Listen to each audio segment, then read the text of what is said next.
Mr. and Mrs. Granger of London were proud to say that they had a witch for a daughter. Proud, that is, until their daughter Hermione wiped all trace of her existence from their memory. Hermione was in the midst of a war, and she was trying to protect her parents from the force she'd been fighting against for years, the patriarchy. Now, bitch's gonna die.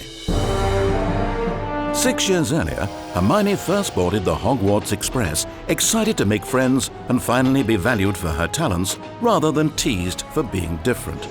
Hello, I'm Hermione Granger. Is that seat taken? I'm Harry Potter, and sorry, this carriage is for boys only. It was in that moment that Hermione first learned a valuable skill, throwing shade. I've read all the rules. There's no such thing as a boys-only carriage. Do you know who that is? That's Harry Potter, the boy who lived. It's funny you should say that because I'm Hermione Granger, the girl who gave literally 0 fucks. Her badass antics attracted the boys' attention. You are fierce and independent, and that scares us. Will you be in our gang, please? Despite their vaguely offensive ways, Hermione sensed that Ron and Harry weren't so bad. Over the course of the year, she saved them several times. Without Hermione, the boy who lived would have been dead as shit. Harry and Ron began to think of Hermione as a sister and felt protective toward her. But she didn't need their protection, especially when Draco was involved. Nice hoodie. It'd look even better on the floor of the Slytherin dorms. What did you say to me? Go on, say that again. It was a compliment, I swear. It was just a compliment. Oh yeah? Well, so's this. Oh! Twitter wasn't around in those days, but if it was, she'd have just invented the Boss Witch hashtag. 4th year brought with it Bulgarian bombshell Victor Crumb. He had asked Hermione to the dance, and the pair looked resplendent. Ron was more than a little jealous and asked Hermione to dance, but she didn't want to. Why are you dressed like that if you don't want attention, eh? Ron, you idiot! How dare you? How fucking dare you? I didn't dress like this for Victor or for you or for anyone. I dressed up for me, so I could feel good, and you ruined it. Trying to repair the damage, Harry apologized on Ron's behalf.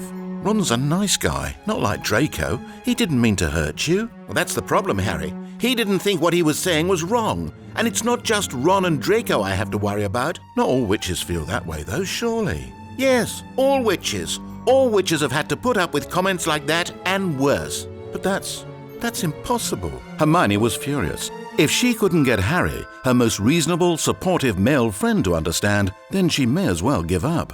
But then, the dark wizard Voldemort returned. Surprise, bitches. And summoned his Death Eaters, including Draco's dad, to update him on their plan. We're not oppressing all witches quite yet, my lord, but soon. Harry couldn't believe his ears. He managed to escape, but his world had changed forever. It's real. You were right. I'm so sorry. Yes, all witches. Hermione forgave Ron, realizing he too was a victim of the patriarchy. When you grow up in a culture that allows wizards to speak to witches that way, how are you supposed to know that it's wrong? But do it again, and I'll cut you. The fight against the patriarchy was beginning in earnest. After months of wandering around forests, Hermione took charge. Let's go fuck up their shit. Sensing this might be her last night on Earth, Hermione kissed Ron. She didn't have time to explain that this was not a binding contract guaranteeing a future of marriage and children. Sometimes a kiss was just that.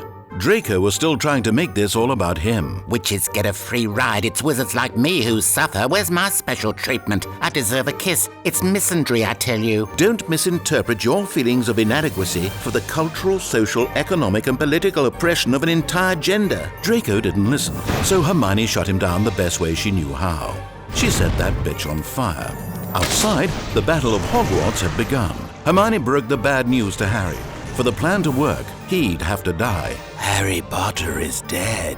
Long live the patriarchy. But Hermione wasn't done yet. Not so fast, cockface. The girl who gave literally 0 fucks. We meet at last. You know, I used to hate you, but now I pity you. You don't hate witches, you hate yourself. That's what this is really about. Harry was alive the whole time. So much privilege, that boy. Even death gave him a pass. Hermione had figured out the source of Voldemort's power, his snake. She'd given Neville the most important job, because good leadership is about good delegation, and he arrived right on schedule, cutting the head off Voldemort's snake. Just the tip, really. With his snake dismembered, Voldemort crumbled away to nothing and took his archaic notions of gender roles with him. Does this mean the patriarchy is over? Unfortunately, no. Their figurehead is gone, yes, but the fight will continue.